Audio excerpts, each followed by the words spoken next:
Hello', আসসালামু আলাইকুম। আজি আপোনালোকৰ সন্মুখত মই এটি বাৰ্তা লৈ আহিছোঁ।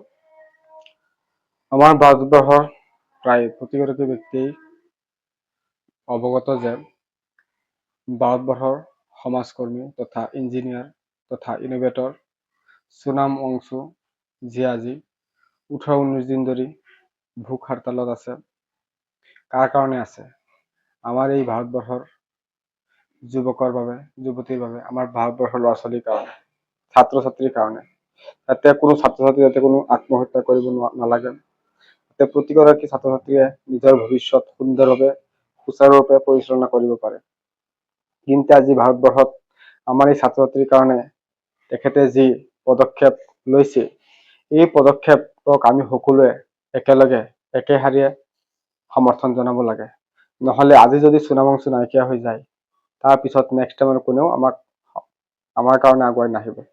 গতিকে মই প্ৰতিগৰাকী ভাৰতবাসীক মই অনুৰোধ জনাওঁ যে সকলোৱে সোনাম ৱাংচুৰ ভোক হৰতালক সমৰ্থন জনায় আৰু এইলৈ ভিডিঅ' বনায়, যাতে আমাৰ ভাৰতবৰ্ষৰ চৰকাৰে যাতে সোনাম ৱাংচুক ৰেছপন্স কৰে।